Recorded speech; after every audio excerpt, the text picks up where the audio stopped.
Hi everyone, today we're going to be doing Real Housewives of Atlanta Season 6, Episode 8 review. Show starts off, the ladies, they were heading towards Savannah, and I'm not sure who brought up the subject of relationships, but each lady was saying how they are in their relationship. Monique, she is a stay-at-home mom. She believes in being submissive to her husband to a point. Portia, she's like that. It was the same way I felt when I was married to Cordell. Candy said about her bid, but then we can't, fault anybody else's relationship because that's how they choose to live their life. That's what suits them. So we can't say, well, I couldn't do that. That's your thing. That may not be their thing. Monique, or is it Monique? Monique. I keep on wanting to say Monique because it's a Y, and I need somebody to tell me why is her name Monique, but there is no O in her name. But anyways. Yeah, maybe Monique, that was her, that's what she wanted. She wanted to stay at home, take care of the house, kids, and husband. Maybe that was it. So, yeah. So, they pull up to the place they're staying at. It's called the Wedding Cake Mansion, or the Wedding Ranch, or something like that. Should have in my notes, but I don't. But we gonna roll with it. And they walk in, and it looks very, very creepy. Now, I don't know if it was because of the music that was playing in the background that made it creepy, or was it just the hotel itself. Then, the owner, she, pops out, and she's like, yes, this is all original stuff from, the 1860s, I believe she said. And I'm like, okay, this is, some really, really antique stuff going on here.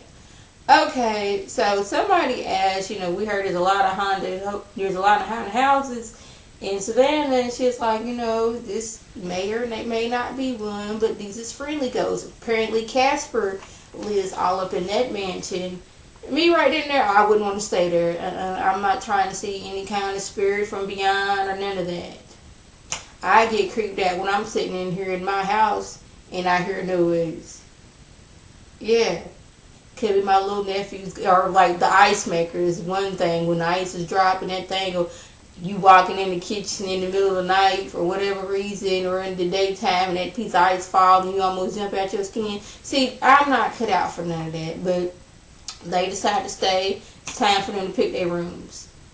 They all looking at room. Candy picks the first room she finds, which happens to be the master suite. Now, my thing is, since Nene, playing the trip, Nene should have got first dibs on the room. That's just how I'm feeling. I organized this trip. I put all this time and effort into this trip. Yeah, I should get the master suite. But Candy, she hops okay, this is my room right here. Y'all can go find y'all other rooms. Portia's now that I know that this is a haunted mansion, I don't want to sleep by myself. Monique, can I share a room with you? Kenya throwing shade what kind of grown 32-year-old woman needs to sleep with somebody she doesn't even know? Well, she was scared, boo-boo. That's how. I'm going to need you to stop, Kenya. So, they're all finding their room. Everybody done found their room. Candy don't want to leave because she ain't trying to trot up and down the stairs to find another room. And then, to make matters worse, is her bathroom was gorgeous. And Phaedra told her, girl, you better close this door. They really going to be coming for you. So, they're all sitting down. Nene's okay, y'all, I gotta split right quick. I'm tired. So, she leaves. Kenya trots her tail up her to get into Nene's head. I think that was wrong. That Candy just took your room. This is your trip that you planned for us. And I just think that, you should say something. Nene was I'm not even trying to go there because, the moment I say something, that's all Nene's being mean. So Nene, she's on this whole woosah, I'm trying to calm down. 1, 2, 3, 2, 1, 1, 2, 3. What in the heck is bothering me? If y'all know that, I know that y'all are late 80s, early 90s kids. Anyways, yes. So there's we need to set up some ground rules. They go downstairs. Nene lets you know Kenya thought we should set up some ground rules. So I'm saying this because Kenya wouldn't shut up, and that's the only way I can get her out of my room.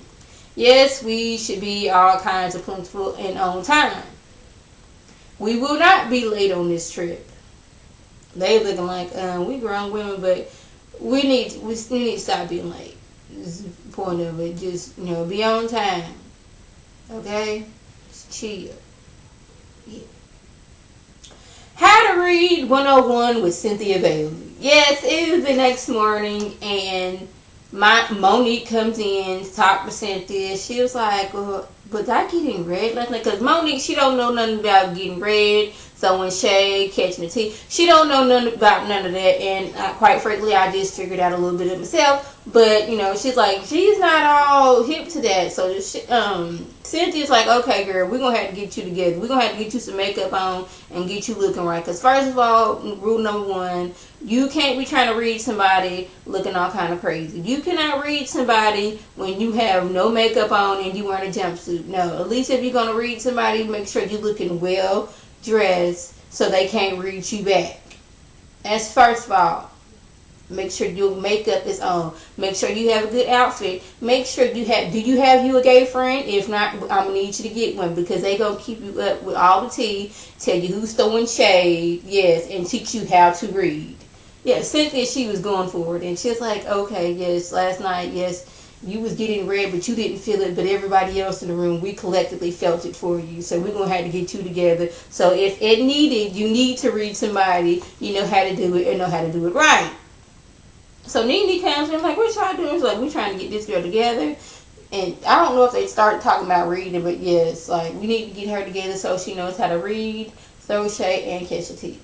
Yes. In that order. So the ladies, they're doing like an African American Underground Railroad tour, which, I would like to do it. If I ever went to Savannah, I would like to do that. So they end up visiting the first African American Baptist church, like the first ever. Yes, and they're like showing like all the work that went in. That was like hand done, like the stained glass, like the seats and all that stuff. And he was showing them like this place in the ground. They had like several holes in it. Like, this is where, this was a stop for the Underground Railroad. These little holes were like the only ventilation that they can get is like a little crawl space under the ground. And all the women there was like, oh yeah, this is like something we need to know about. Now, I need to know where Portia was when they was teaching Black history and they was on the subject of the Underground Railroad. Because poor girl thought the Underground Railroad was like an actual train that somebody was driving. And she was confused, like, trains are more modern now, but, who was driving the train back then? And they're steady trying to explain to her that, hey, it's not an actual train on a railroad. It's just a passageway for escaped slaves so they could get up north. Some people were trying to find their family. Some were trying to get up north to freedom. And it was certain stops there was where people were helping them stay in this barn. In this case, stay in this church here. And this is a safe haven. And she's still going on about, no, but really, I don't know, like, who was driving the train. And they said, girl, it is not a train. Get that portion. It was not like, where was she at? Like, I remember reading about the Underground Railroad in elementary school. And I mean, I don't remember everything that, I was taught in school, but I know that the Underground Railroad wasn't a train. So I'm just hoping that Portia this is her dumb act to be on TV to get a little laughs, but something tell me it's not. And what school was she going through, and how did she pass without knowing this? Has nobody ever in life told her about this? It's strange because she's always talking about her granddaddy, Hosea Williams, and I think that's what his name was. Yeah, Hosea Williams and his foundation, and he was, helping with civil rights and all that stuff. And he never sat her down and told her about Black history in the Underground Railroad and how it was not a train. Okay. Who has dated Monique's husband? So the ladies, they sitting down because it's like extra hot in Savannah. It's summertime. They finna turn into puddles of chocolate milk at any moment. Anyways, they're sitting down Monique was like, "Oh, Kendi, I heard that you used to date my husband." It's like, yeah, we dated a little bit, but he told my Monique that it was no serious thing, and Kenny's like, yes, we were serious. It was so serious that I knew his kids. I talked to his mama. My mama loved him. He was giving my mama Louis Vuitton bags. We broke up, got back. They dated when she was 19, broke up, got back together when she was 21, and apparently she was writing hit songs and she was rich, and everybody was trying to get a little piece of candy back then. And Monique's husband just happened to be one of them. Monique's looking like, okay, I didn't know this. He wasn't telling me everything. Kenya's trying to make it, like, trying to, like, make things worse and, like, asking questions and all this stuff, like, so, how good was he in bed? Now, why are you asking Candy how Monique's husband was in bed? Like, that was trifling and tacky on your part. Like, really? Is it you have no storyline? So your place on the show was to stir mess and just act messy and just be wrong, Kenya? Because I'm seeing it. Started last year, you was trying to be the center of attention. Every time something happens, you want to stand up and make your presence be known and try to set rules like you getting somebody together. You're not getting people together. They just don't care. You see it as getting them together. They see it as okay, shut up, we ain't trying to hear that. But why are you asking Candy how Monique's husband was in bed? Then Phaedra came in and it's like, well, I knew that he dated Phaedra. And Phaedra's like, yeah, we went together and we was like in middle school. We was kids. We wasn't doing nothing then. And we went together again when we was in college. But, by then we had broke up. I went to law school, found my husband, got married.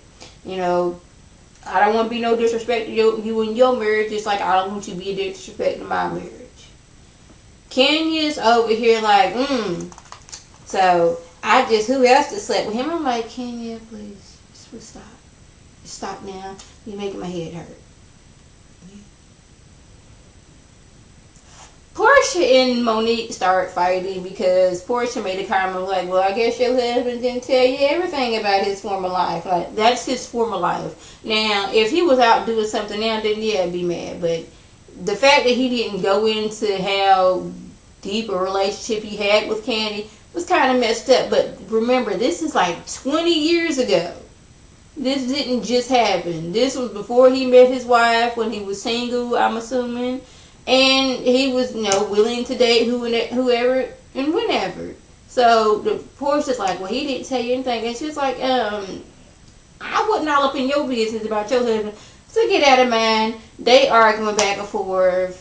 Everybody settle down. So Lee needs to break the tension. It's like, okay, Kenya, then when did you date him? Next, Cynthia's then dated him. Then the girl over there. So, yeah.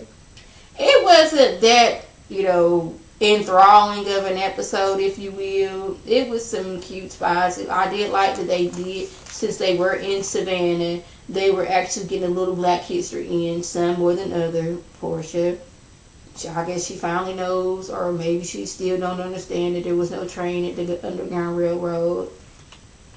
Earlier on, when Candy and Phaedra they just wanted to get some air. They seen a hearse that does hearse tours, so Phaedra got that in her mind that that's what she wanted to do now.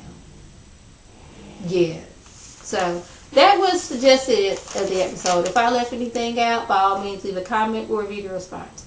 And like always, I want to thank my subscribers and the people who watch my videos. I want you to like this video, comment, and subscribe, and share this video with your friends on Facebook, Twitter, and here on YouTube. This is Lady T signing off. Have a good one.